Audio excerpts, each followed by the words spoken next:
자, 우리 다 같이 한 목소리로 22절, 23절 읽겠습니다. 그때에 이스라엘 사람들이 기드온에게 이르되 당신이 우리를 미디안의 손에서 구원하셨으니 당신과 당신의 아들과 당신의 손자가 우리를 다스리소서 하는지라.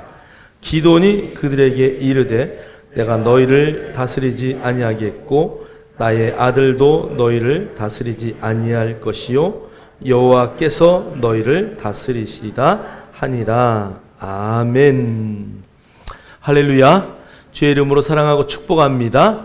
우리 한번 설교 제목 한번 보실까요? 다 같이 한번 크게 읽겠습니다. 시작. 기드온이 오늘 큰 전쟁에 승리했어요. 사실 이제 미디안 군대, 미디안은 지금의 사우디아라비아 쪽이죠.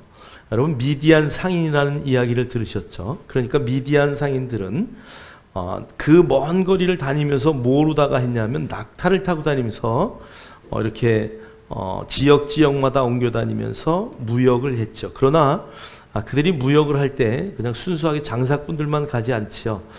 왜 그러냐면 자기들의 재산을 빼앗길까봐 고용한 군대들도 있고, 그 다음에 여러 무리를 지어서 갑니다. 그들은 가는 지역마다 그 지역의 특성들을 살펴요. 이 지역은 어떻구나. 이 지역은 좀 잘 정비가 되어 있구나. 이 지역은 뭔가 문제가 있구나. 이 지역은 약하구나, 강하구나, 군대가 있구나, 없구나. 이런 것들을 다 파악하면서 다니는 그들이 이제 낙타를 가지고 장사하는 미디안 상인들이었어요. 자, 그런데 그들이 이제 또 약한 곳을 볼 때는 전쟁을 일으키기도 합니다. 그래서 많은 나라를 또 이렇게 점령하기도 하고 또 많이 빼앗기도 하고 이런 일들을 이제 많이 저지르죠. 특히나 오늘 기드온의 전쟁은 7년 동안이나 계속 미디안 사람들이 와서 재산을 약탈해 가고 양이나 소나 그 다음에 농사지은 모든 것들을 다 빼앗아갔어. 7년 동안 평강이 없었죠. 그런데 올해 그 해에는 기드온이 하나님의 부름을 받고 나가던 그 해는 뭔가 달랐죠. 그래서 13만 5천 명을 몇 명으로? 300명으로 13만 5천 명을 300명으로. 이건 뭐 말도 안 되는 숫자죠. 근데 그것을 300명이 이기는데, 여러분 우리가 성경을 읽어서 알지만 촛불을 들고, 그죠? 그 다음에 항아리로 그것을 덮어요. 그 다음에 나팔을 들고 전쟁터로 나가요. 아니 이상한 전쟁 아니에요? 뭐 총칼을 들고 나가야 되는데 그들에게는 그럴 만한 무기도 없지요. 그래서 하나님의 말씀대로 그들이 가서 그날 정말 그 항아리를 깨트리고 하나님의 칼이다, 기드온의 칼이다라고 하면서 나팔을 불 때에 그 미디안의 군대가 자기들끼리 서로 싸우고 죽이고 도망가는 일들이 일어납니다. 결국 그 전쟁을 통해서 엄청난 승리를 얻게 됩니다. 그랬더니 백성들이 오늘 기드온에게 하는 말이에요. 오늘 본문에 기드온에게 이렇게 말해요. 이스라엘 사람들이 기드온에게 이르되 당신이 우리를 미디안의 손에서 구원하셨으니 당신과 당신의 아들과 당신의 손자가 우리를 다스리소서. 대대로 우리를 다스려 달라. 이 말은 무슨 말이에요? 우리의 왕이 되어달라고 부탁하는 거예요. 근데 기드온이 너무 멋진 말을 해요. 기드온이 그들에게 이르되 내가 너희를 다스리지 아니하겠고 나의 아들도 너희를 다스리지 아니할 것이요. 누가 다스린다고요? 그 다음에 여호와께서 너희를 다스릴 것이다. 얼마나 멋있어요, 그죠? 정말 멋있는 말을 했어요. 기드온이 나도 다스리지 않고 내 자녀들도 다스리지 않고 내 손자들도 너희들을 다스리지 않을 것이다. 오직 하나님만 다스리는 이 나라가 되게 할 것이다 라고 오늘 기드온은 그 말을 선포하는 거야. 자, 그런데 그 기드온이 그 말을 선포한 이후에 이제 기드온의 그 나머지의 행적들을 보면 이 말은 어떤 말이었다? 빈말이었다라는 것을 우리는 발견할 수 있게 돼요.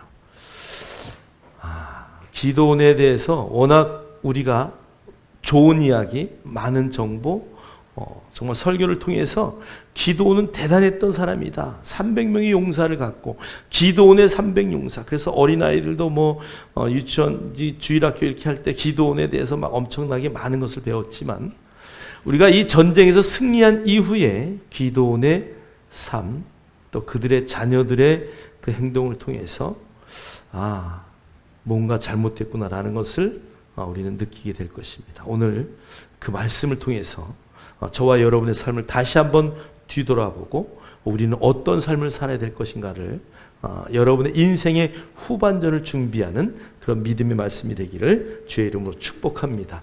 자, 이 전쟁은 사실 모든 전쟁은 속지 않으면 이겨요. 속지 않는다는 것은 말씀대로 하면 반드시 승리한다는 이야기죠. 그러나 사단은 우리가 수요일 날도 이야기했지만 에베소서를 통해서 전신갑주를 입으라고 말했지만 계속 우리를 속이고 모략하고 그 술사를 쓰고 왜 그럴까요? 힘이 없으니까. 사단은 힘이 없으니까 계속 속여요. 여러분 제가 힘이 있다면 누굴 속이겠어요, 그죠? 그냥 총칼 들고 가서 재산 내놔라 그러는 거죠. 그런데 그들은 힘이 없기 때문에 계속 창세기서부터 지금까지 그들은 계속 속이는 거야. 예수님도 속이고 우리도 속이고 아담과 하와도 그렇게 속여왔던 패턴으로 그들은 계속 하고 있다는 것이죠. 자, 우리 고린도후서 2장 10절로 11절 다 같이 한번 모니터를 보고 읽겠습니다. 시작. 너희가 무슨 일에든지 누구를 용서하면 나도 그리하고 내가 만일 용서한 일이 있으면 용서한 그것은 너희를 위하여 그리스도 앞에서 한 것이니 이는 우리로 사탄에게 속지 않게 하려 함이라. 우리는 그 계책을 알지 못하는 바가 아니로라. 아멘. 그래서 사단에게 속지 않아야 되는데 그러려면 우리 마음 가운데 뭐가 있어야 되냐면 용서하는 마음이 늘 있어야 된다. 그래서 누구랑 원수 지거나 이런 마음이 여기 있으면 절대 안 돼요. 여러분 안에 그런 마음이 있습니까? 누구와도 어떤 관계에서 껄끄럽고 힘든 관계가 있다면 여러분 다 풀어야 돼요. 다 푸셔야 돼요. 우리 안에 정말 그런 마음이 있으면 늘 성경은 사단에게 속는다라고 말해요. 여러분이 어떤 일을 할 때 사랑으로 모든 일을 행하기를 원해요. 정말 어떤 일이든지. 그래서 여러분 안에 그 그리스도 안에서 우리가 하나 된 것을 늘 인식하고 그 사랑을 행할 수 있는 믿음의 성도들이 되기를 주님의 이름으로 축원합니다. 축원합니다. 그래서 그 사랑의 놀라운 은혜 가운데 우리의 삶을 바꿀 수 있어야 돼요. 그래서 여러분 은혜라는 단어가 카리스라고 제가 가르쳤어요. 그런데 은사 그것은 뭐예요? 카리스마. 카리스마가 있다. 그러면 그게 뭐예요?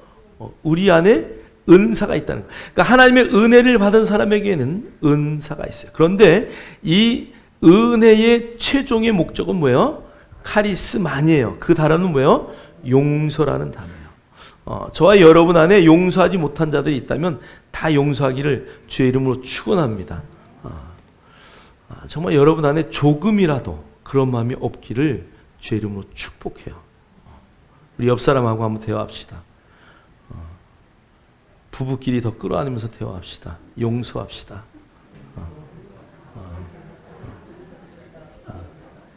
어제 싸웠더라도 오늘 다 용서합시다. 누구와도 어떤 상황 가운데 있어도 다 용서하셔야 돼요.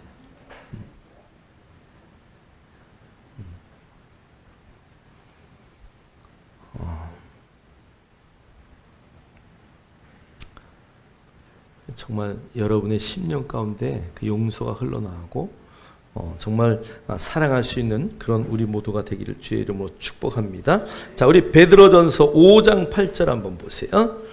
자, 베드로전서 5장 8절 다 같이 읽겠습니다. 시작.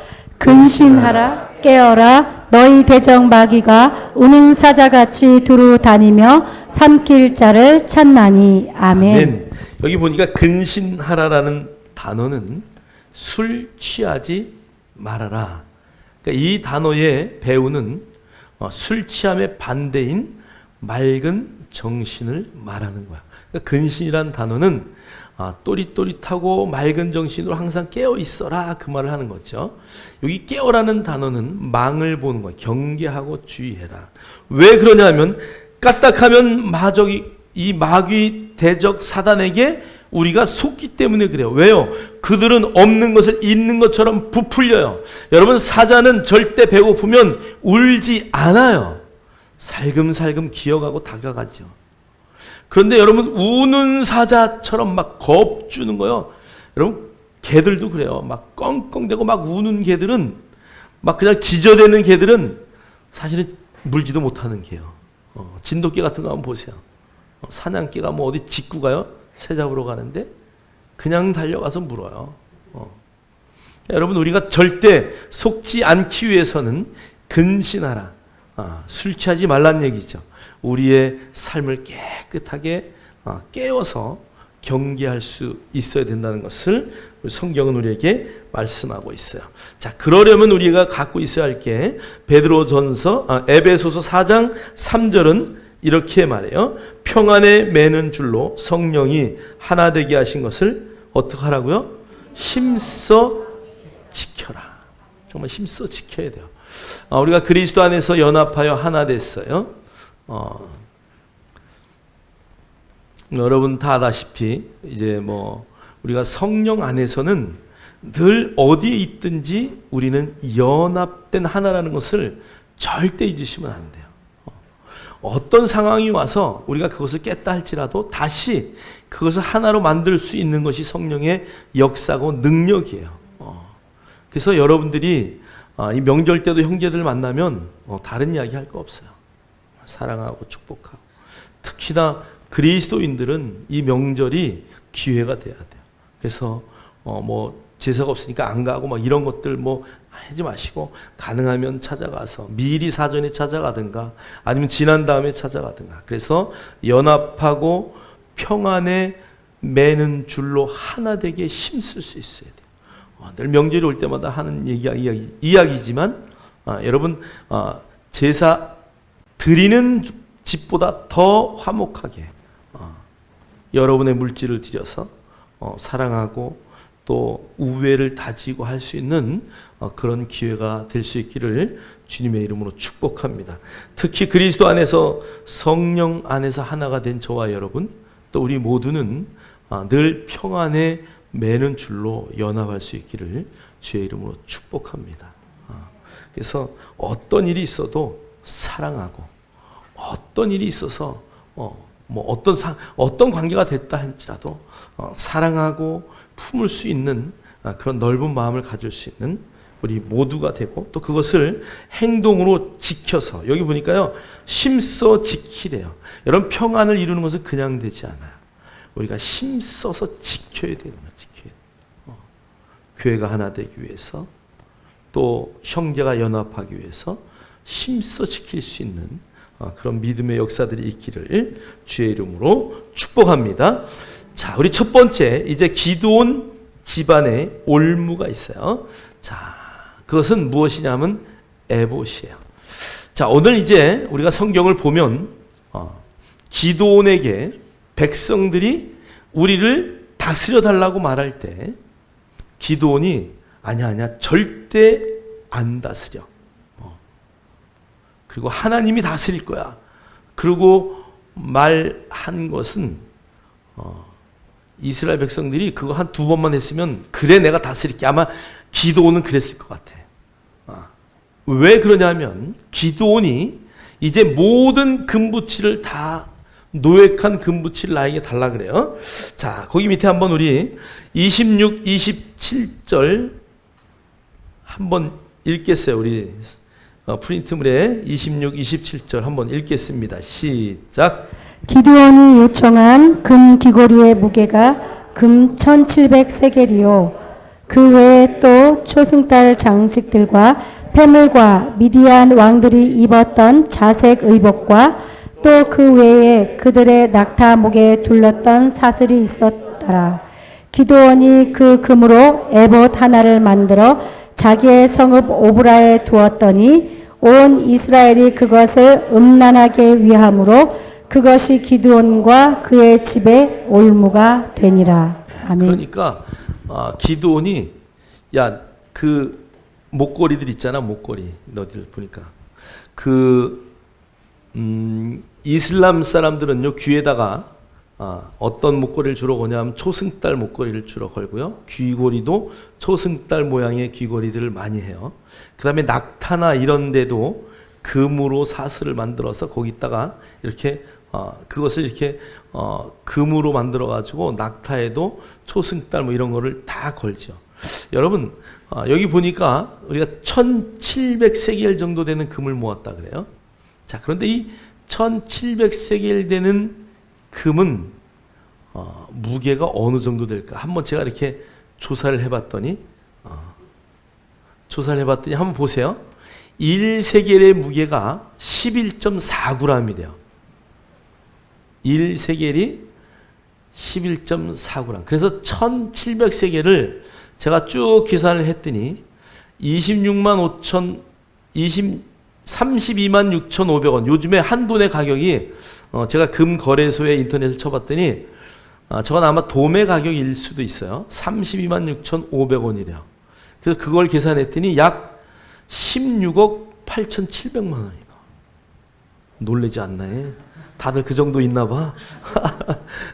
그런데 여러분, 사람 목에 건 그 금이 더 두껍고 막 그렇겠어요? 아니면 그 낙타 목에 있는 게 더 많겠어요? 그죠? 아마 훨씬 더 많았을 거예요. 그러니까 저거보다 훨씬 더 많은 금을 모았다는 얘기야. 자, 그런데 여러분 보세요. 뭐 저기 이렇게 목욕탕 가면 왜 어깨들이 여기다 막 주렁주렁 이렇게 막 이렇게 두꺼운 거 가지고 막 한 뭐 몇 10돈, 20돈 막 이렇게 걸고 다니는 것처럼, 예. 아마 낙타에 있는 거는 더 많았을 거예요. 그런데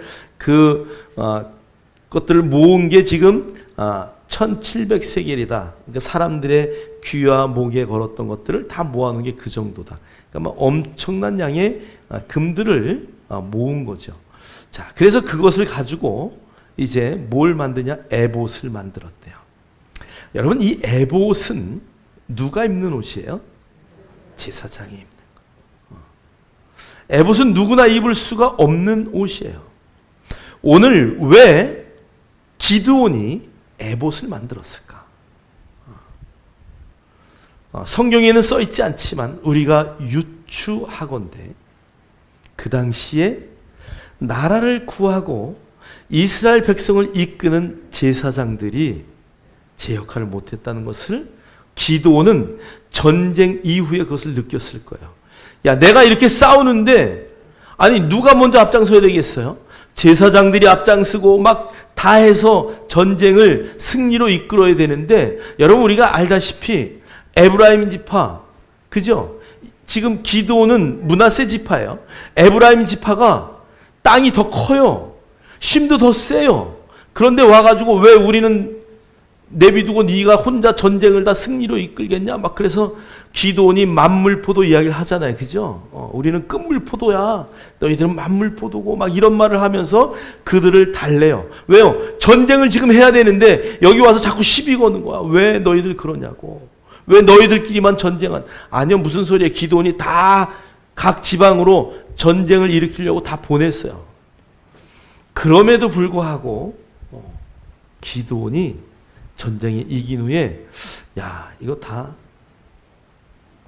아니 금으로 에봇을 만들었으면 그걸 어디다 갖다 놔야 돼? 사실은 실로로 가놔야지. 실로로. 왜? 제사장이 있는 곳이 그곳이고 하나님의 법궤가 있는 곳이 그곳인데 자기 집에다가 갖다가 딱 모셔두는 거야. 그래서 그것이 올무가 됐다. 그 이야기는 그 금 에봇을 만들어서 기드온이 창고에다 가만뒀을까요? 집에 안방에다 가만놨을까? 한 번씩 입고 폼 잡았을 거야. 아니 얼마나 좋은 옷이에요. 딱 입고 폼 잡고, 그러니까 아들은 70명이겠다. 그 동네의 모든 사람들은 기드온을 막 따르겠다. 그러니까 딱 옷 입고 제사장처럼 행동을 했을 것이다 라고 주석학자들은 말하고 있어요.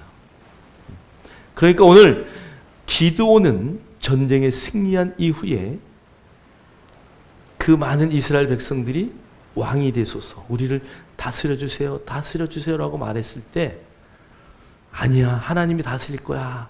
그랬더니 이스라엘 백성들이 그럼 그렇게 하세요. 그리고 돌아선 거에 굉장히 마음이 아팠을 거야. 왜 그런 거 있죠? 한 번만 더 해주면 내가 응할 텐데 한 번만 얘기하고 말아가지고 체면상 뭐 뒤에 돌아가서 내가 할게 이럴 수도 없고, 그러니까 그냥 막 안타까운 마음에 에봇을 만들어서 입으면서 나는 이런 사람이야, 말하자면 제사장의 직분까지 탐냈을 것이다 라고 성경은 말하고 있어요. 여러분, 그 금 에봇 때문에 많은 백성들이 음란하게 그것을 위함으로, 그러니까 어디를 더 많이 갔다는 얘기예요. 실로보다는 기드온의 집에 그 금 에봇을 보러 더 많은 사람이 갔고, 금 에봇을 입은 기드온을 더 높이 샀을 것이라는 것을 성경은 말하고 있어요. 무엇 때문에? 금 에봇 때문에. 아니, 실로에 있는 그 제사장들은 어떤 옷을 입었나? 우리 한번 성경을 한번 볼게요. 자, 출애굽기 28장 6절, 7절, 12절 우리 한번 다 같이 읽겠습니다. 시작. 그들이 금실과 청색 자색, 홍색 실과 가늘게 꼰 배실로 정교하게 짜서 에봇을 짓되 그것에 어깨바지 돌을 달아 그 두 끝을 이어지게 하고 그 두 보석을 에봇의 두 어깨바지에 붙여 이스라엘 아들들의 기념 보석을 삼되 아론이 여호와 앞에서 그들의 이름을 그 두 어깨에 메워서 기념이 되게 할지며. 아멘. 그러니까 금실로 짰단 얘기예요. 청색 실, 자색, 홍색 실, 가늘게 꼰 배실로, 이거 하나님 명령하신 거죠. 그래서 정교하게 짜서 에봇을 만들었는데 제사장들의 옷과 금으로 완전히 만든, 순금으로 만든 옷이 비교가 될까 안 될까? 비교가 안 되죠. 아무리 금실로 만들었어도 금으로 만든 옷하고는 비교가 안 되는 거예요. 그러니까 그들이 제사장 있는 실로를 더 선호하기보다는 기드온의 집을 더 선호하게 되고, 그 만든 에봇 때문에 이스라엘 백성들이 또 다른 우상을 섬기는 그런 일이 생겼다는 것이. 여러분, 오늘 그 기드온의 별명이 뭐예요? 여룹바알이에요. 여룹바알이라는 뜻은 누구와 싸워 이겼다? 바알과 싸워서 이겼다라는 이름이에요. 그런데 바알과 싸워서 이긴 그 여룹바알이 다시 우상과 같이 여겨지는 어처구니 없는 일이 벌어진다는 것이.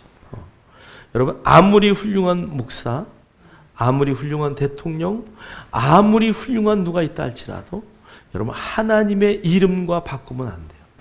하나님의 명성과 비교하면 안 돼요. 예수 그 이름보다 귀하게 여기면 안 돼요. 할렐루야.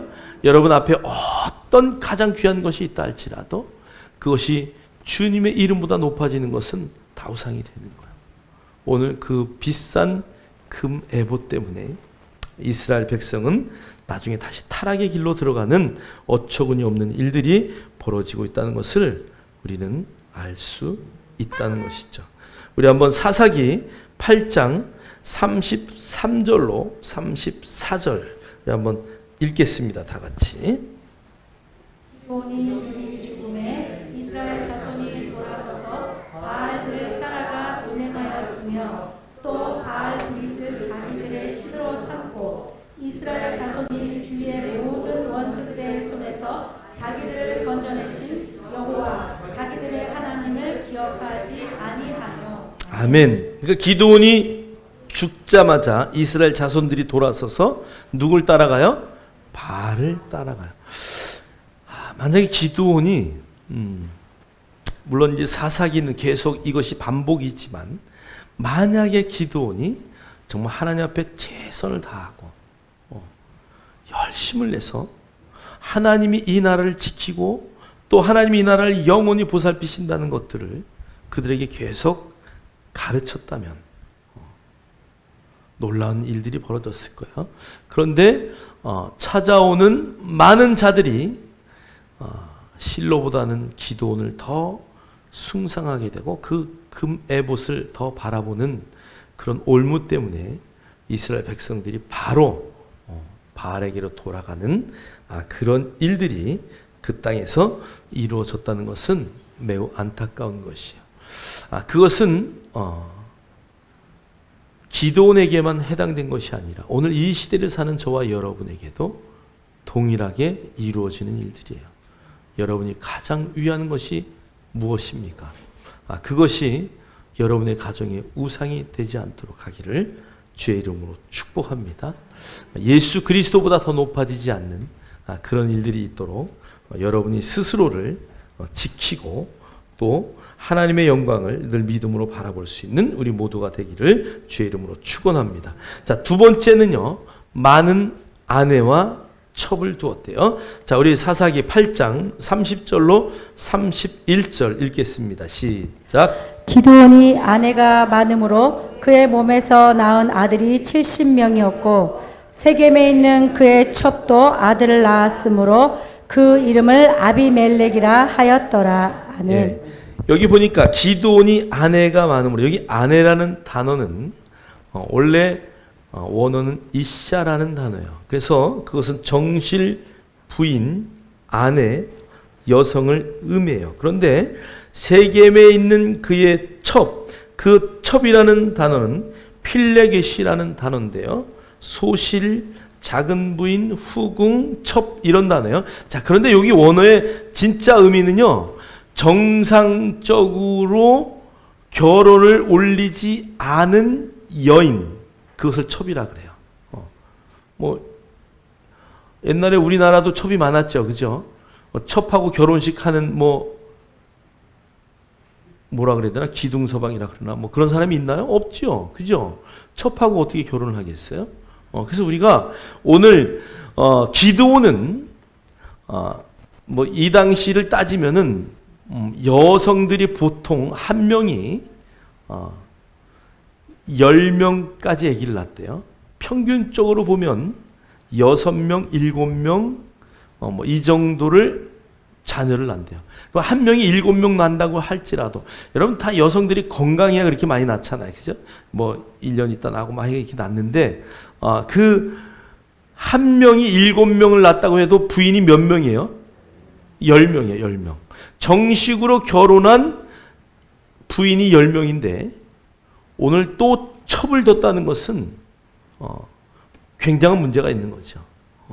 근데 그 첩은 어떻게 이스라엘 백성에 대놓고 결혼하겠다 말할 수도 없는 그런 상황이에요. 여러분, 이 세겜이라는 지역은 말하자면 이스라엘의 변방이죠.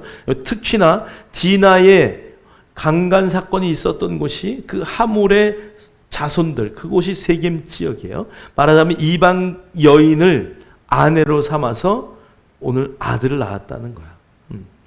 자, 그러니까 그 당시에 기드온이 전쟁 이후에 그의 삶은 아내를 많이 두었다는 것은 뭐가 많다는 거예요? 재산이 많다는 것이고, 아내가 많다는 것은 그 당시에 또 명성도 있다는 의미가 있어요. 자, 그러니까 기드온은 그 명예의 길을 아무 의심 없이 막 걸어가고 있는 거예요.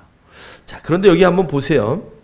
우리 창세기 16장 3절, 우리가 좀 잘못 알고 있는 부분들이 있는데, 자, 한번 읽겠습니다. 시작. 아브라함의 아내 사레가 그 여종 애굽 사람 하갈을 데려다가 그 남편 아브라함에게 첩으로 준 때는 아브라함이 가나안 땅에 거주한 지 10년 후였더라. 아멘. 그래서 여러분이 원어 성경 볼 수 없으니까 최소한 영어 성경 한 번씩은 이렇게 한번 봐야 돼. 여기 보니까 첩이라 그래서 지금 이스마엘 그 후예들이 계속 우리가 장자다, 우리가 장자다라고 말하는데 성경적으로 보면 실제 장자는 누구예요?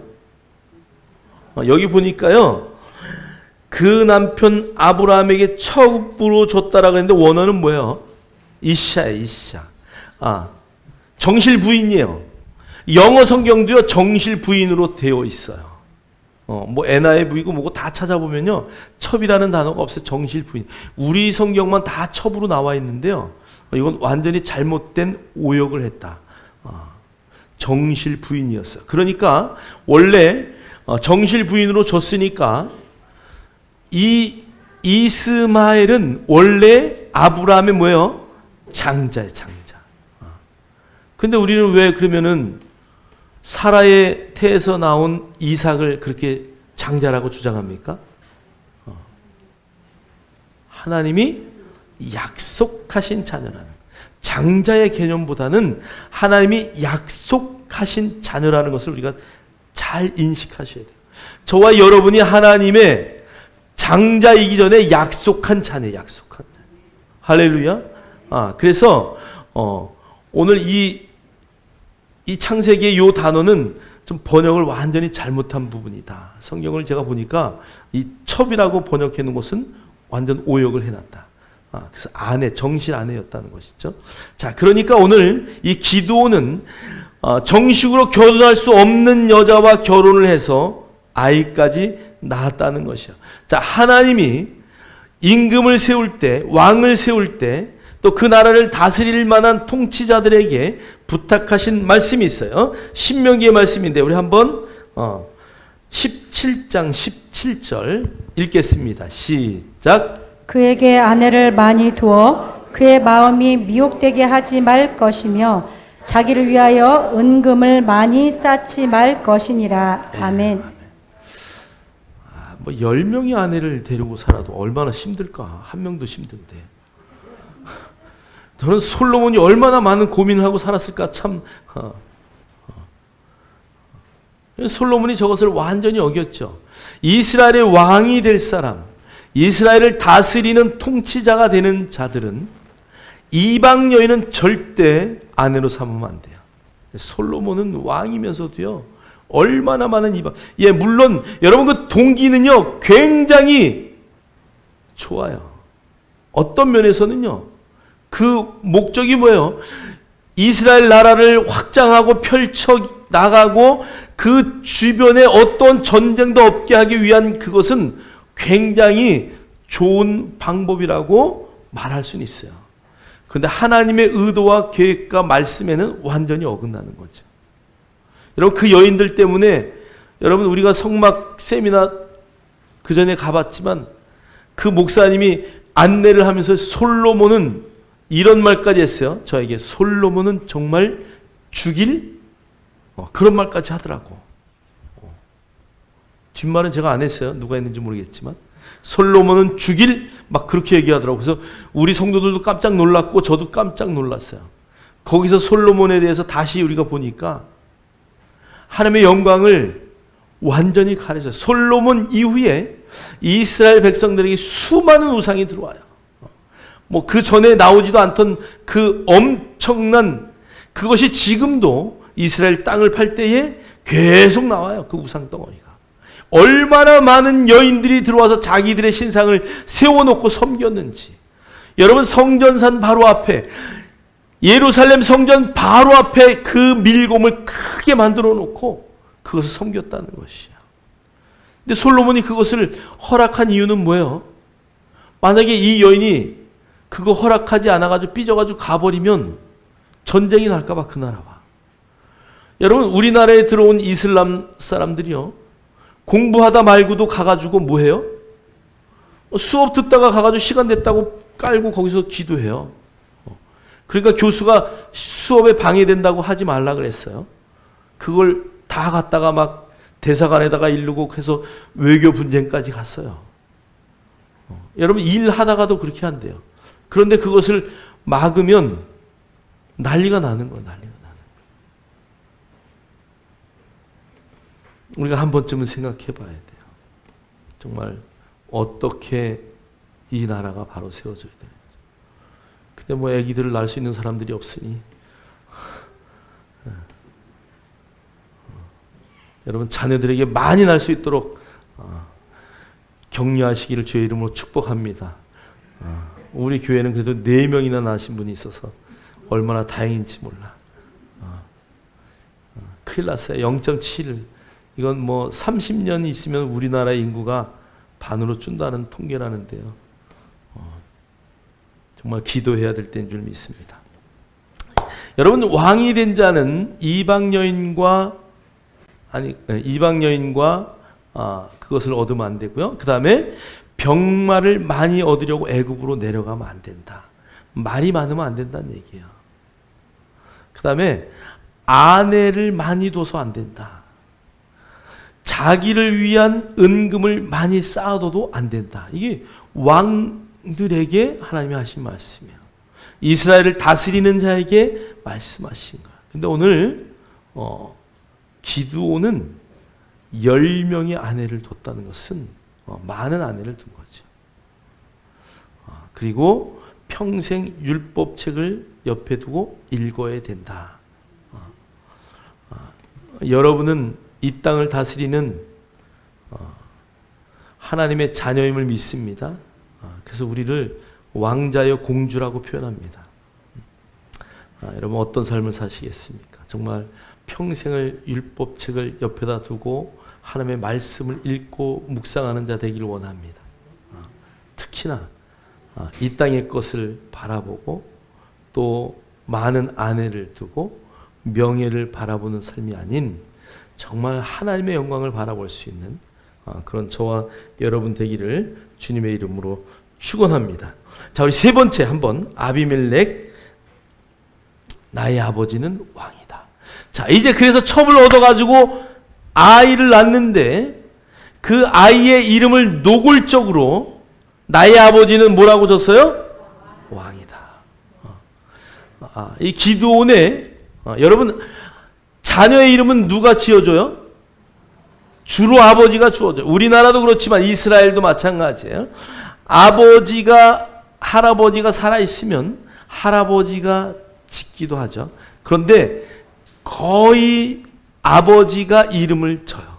그런데 그 아버지 기드온이 첩을 통하여 아들을 낳는데 아니 자기의 정신을 통해서 난 이스라엘 안에서 난 아들들에게는 그 이름을 못 붙이고 그 첩으로 얻은 부인에게서 낳은 아들을 이름을 나의 아버지는 왕이다. 이 말은 나는 왕이다 그 얘기를 하고 싶은데 왕이 안 되겠다고 선포했으니까 그것을 할 수는 없고 돌려서 나의 아버지는 왕이다라고 자기의 아들의 이름을 그렇게 지었다.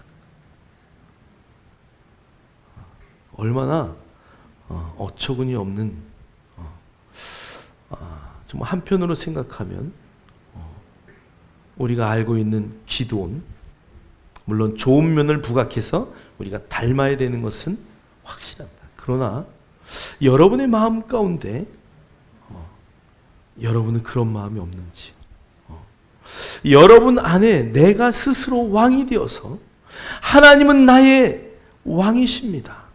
예수님은 나의 주인이십니다라고 고백함으로 죽어갔던 많은 우리의 선조들, 선교사들, 순교자들의 삶을 볼 때에 오늘 이 시대를 사는 저와 여러분은 나는 정말 하나님을 왕으로 여기고 살아가는가?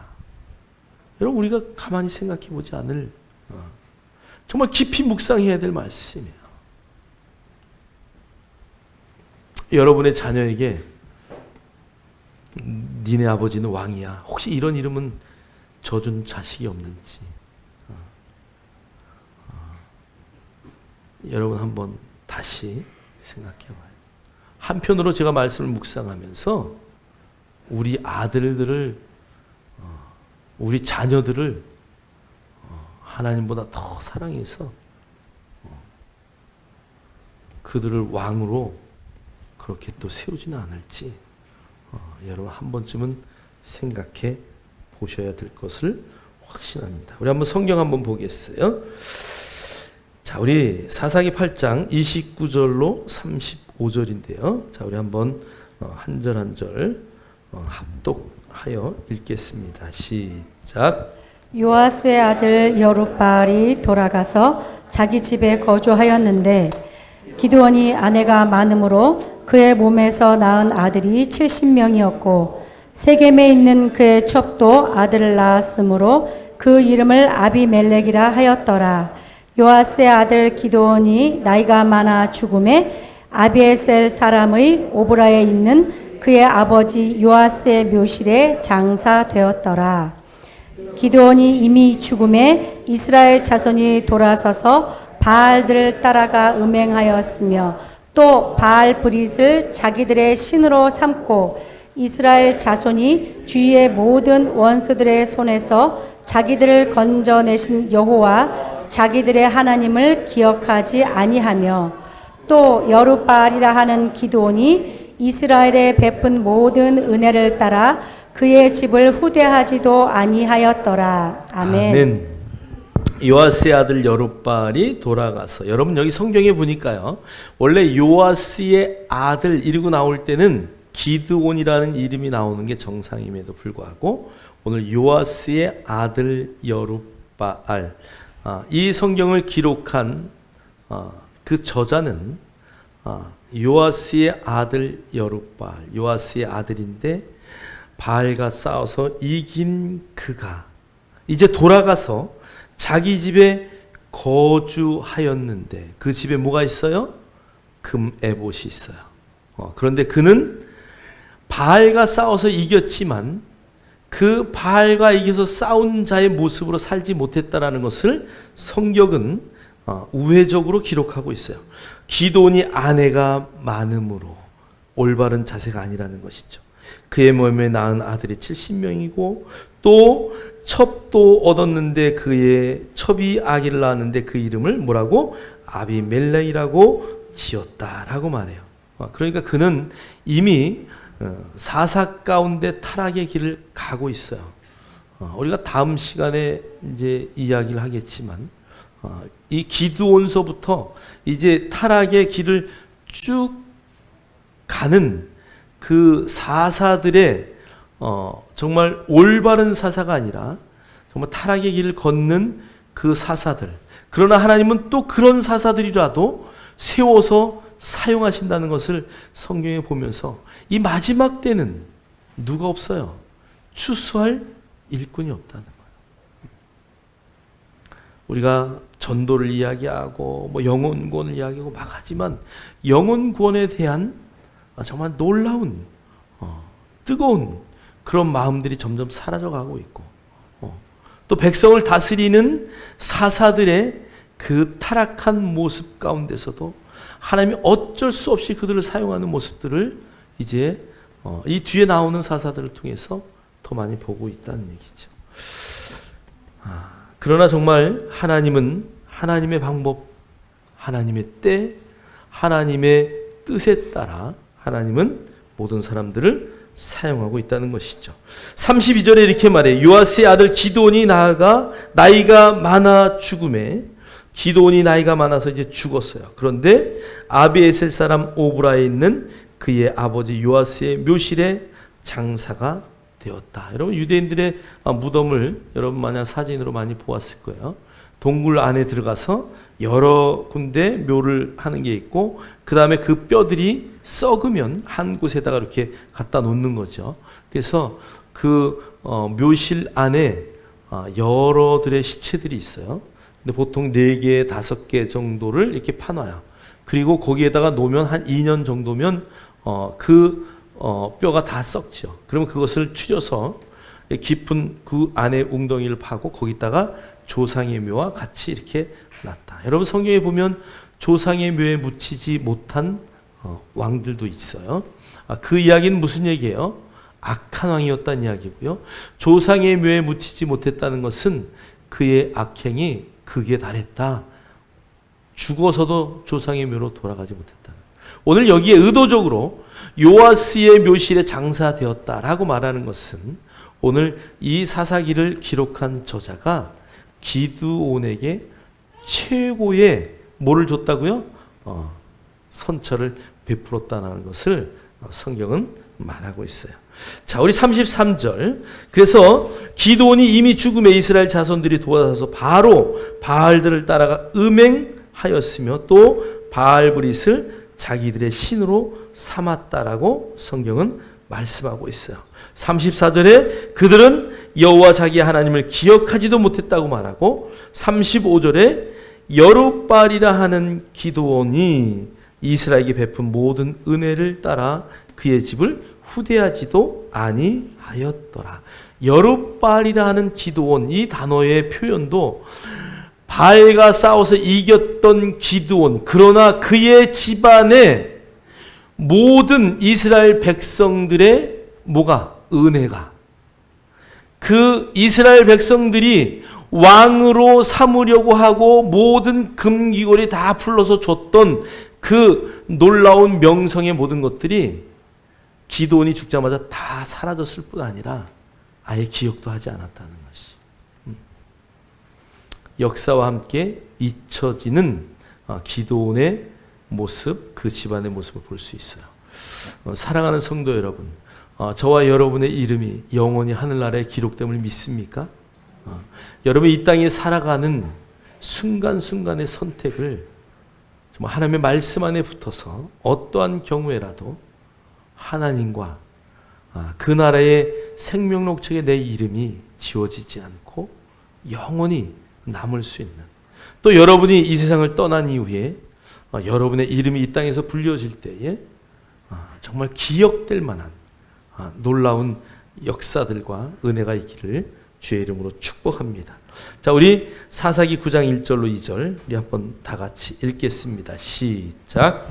여룻바알의 아들 아비멜렉이 세겜에 가서 그의 어머니의 형제에게 이르러 그들과 그의 외조부의 집에 온 가족에게 말하여 이르되 청하노니 너희는 세겜의 모든 사람들의 귀에 말하라. 여룻바알의 아들 70명이 다 너희를 다스림과 한 사람이 너희를 다스림이 어느 것이 너희에게 나으냐.